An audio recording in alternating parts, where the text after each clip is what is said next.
Hi, welcome back to the Leadership Help Desk, where we're just trying not to screw things up to begin with. I have an interesting concept for today, and it's called World Record Tomatoes. Now, this does apply to leadership and management, but it also applies to you if you're a gardener. I have some of the details on how to create a world record tomato, and I'll leave a link if you want to read more. But this goes back to Mr. Charles Wilber, who had tomatoes that were about, I think it's 28 feet tall, and they produced over 300 pounds of tomatoes somehow. And I hope I spelled tomato right, because I don't want to be the new Dan Quayle. What's the traditional method of planting tomatoes? I hope some of you have grandma, parents, friends, neighbors that grow tomatoes. Most people, when they grow tomatoes, they just dig a little hole, maybe about that big. Turn over the soil. They go to Home Depot or Lowe's and get a tomato plant, and they stick the little tomato plant in there and give it a little bit of water, and put that stake. Or if you're really crazy, you'll put that thing that looks like that, and you might put a little fertilizer in there. Now, there's two types of general tomatoes. One is a determinate that gets to a certain size and it quits. It produces all its fruit and that's done. But then there's indeterminate tomatoes that continue to grow, and they're available to everybody, and they were available to Mr. Charles Wilber. So he was, in case you're questioning, using indeterminate tomatoes and seeds from the store. I mean, anybody can do this. But traditionally, not a whole lot of effort goes into the tomato. And we just have a small hole, little fertilizer, water, a little bit of support, only up to like 4 feet tall. And this is how we get 4 foot tall tomatoes. But they could have gone way more than that. And also, for many of you, if you have this little gizmo, it'll get up here and it'll start to turn over. But all you planned for, since you're the manager of the tomato, was you only planned for it to go 3 or 4 feet tall to begin with. So how do you do world record tomatoes? If you haven't seen this is going to blow your mind. Mr. Wilber, in the fall, this is the new way, how to do world record tomatoes. And this applies to management. Don't go away if you're not a gardener. In the fall, he would dig 4 feet down, is what I read, and 4 feet square into the ground. You could put a desk in there, 4 feet down. And then he would backfill with nutrients. I believe he was using, things like rock phosphate, and I believe it was kudzu vine. We'll look it up.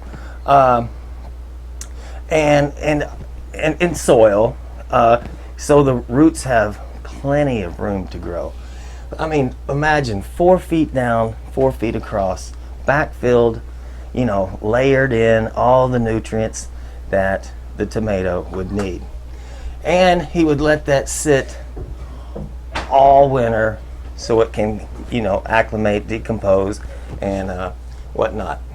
Now, in the spring, he would pick a seed. Now, if we were growing tomatoes, we'd pour out the packet and just pick a few, and get them started. He didn't do that. He picked the plump seed, the seed that had the most energy, the seed that had the most potential, and that would be the seed he would grow.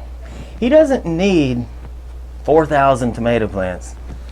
The picture that I've seen, he has 2 or 3. That's it. But he picks the one best seed. And he'll start it inside and baby it until the temperature is right outdoors. And when the temperature is right outdoors, he'll go back to his 4 foot deep thing that's all filled in and plant that one little seedling. Now he's also going to mulch it. Takes hay or straw and puts, a good layer of mulch. That mulch will protect the plant, the tomato plant, from weeds. It'll keep the weeds down, hopefully. And if there are weeds, there's just a few. Makes things easy. It also keeps the moisture in, so the tomato has plenty of moisture to drink to grow. He built a huge support.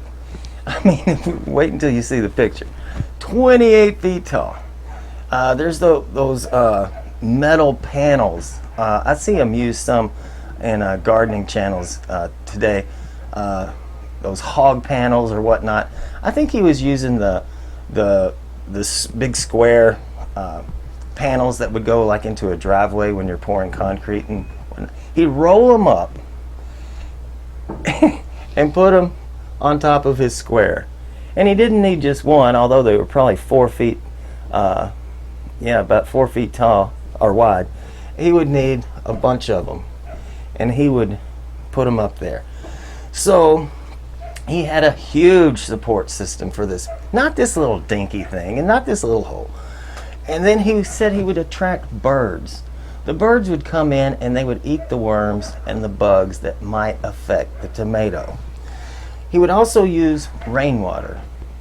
No chemicals, no chlorine. He would use rainwater, and in fact the rainwater needed to be at a room temperature, right? Not cold. And he would trim and train his plants on this support system, which let air go through, so there wouldn't be as much fungus potential. Lots of air going through, and no smoking, because tomatoes can get tobacco mosaic disease or mosaic,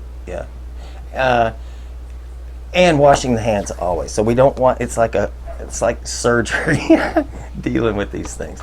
So that is the way he approached his tomatoes. He had seen the sequoia trees or redwood trees out in California. He says, man, what if I could do this with the tomato? And this is how he did it. And you can see there's a lot of effort, there's a lot of prep, there's a lot of investment in the structure, there's a lot of time, just a lot of thought. So instead of getting, because you've seen your neighbor's tomatoes, right? Or your tomatoes, you dug the little hole and they get up about this big, and then they have a few blooms, a few tomatoes, and you probably get like 4 pounds of tomatoes, and it starts to brown, shrivel up. Worms are all over, hornworms are all over it, bugs, and that is it. But with him, 28 feet tall, with tomatoes from top to bottom, and 300 plus 350 something pounds of tomatoes. So the point here is, this is going cheap, trying to get great results with little effort, little investment, and just going cheap. What do you expect? What are you going to get? Well, you expected a 4 foot tall tomato because you put a 4 foot tall support. He did not. And your tomato is going to last a couple months. You get 4 pounds of tomatoes, and it's done. Not with him. Now, as a manager, so that's our gardening story. How does this apply to leadership and management? Well, as the typical manager does, there's very little training. They don't know the employees' needs, so they just dig them a little hole, toss a little fertilizer, water them once, put a little stick there for support, and what do you get? You get 4 foot tall employees. But if you're a manager or a leader like Mr. Charles Wilber, you would have gone through all of this and gotten 28 foot tall employees. How does this happen?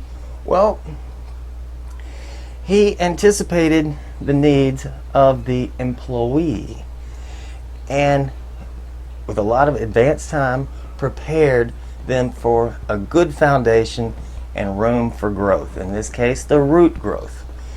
He gave them all of the nutrients, which means he knew their needs and he provided it, even if it had to marinate a little bit over winter, and all the needs were there for the employee. He didn't just pick any old employee. He selected one that had potential for whatever he was doing or whatever you're doing. And we started the seeds indoors. We had orientation and we protected them, made sure that there was understanding. They're not going into a harsh environment unprepared. And he protected them from competition. Are your employees in competition? Have you protected them from competition? A lot of managers thrive on internal competition, and that's not helping things. Huge support. Room to grow for all the leaves and the vines. And attract birds equals protecting from harm. Having a plan for when things attack the employee, they're protected. Rainwater equals no poisons, no chlorine, and going organic. I can also say right there, no stupid management tricks, like employee of the month. Oh yeah, that's toxic. Continuous training of the vines, the stems, going up the support, and again, keeping them from harm with protection. So, as a manager, is this what your employee looks like? Or is this what your employee looks like? Because if you have a 4-foot tall employee, look at all the waste you've created. You could have had a 28-foot tall employee if you just put in a little bit more investment, time, effort, thought, know the species, and give them what they need. So the question for you, if you're a manager, is, are your employees 4 feet tall, producing 4 pounds? Or are they 28 feet tall, producing 300 pounds? And why? That'll give you something to think about. I hope you enjoyed this little thing. Oh, right here. If you observe, if you pay attention to the employee, like a tomato, you'll know when they're stressed, know when they're in harm, know when they're in trouble, and hopefully you'll have a plan to fix that as well. So, if you like this message, please subscribe and help build my channel.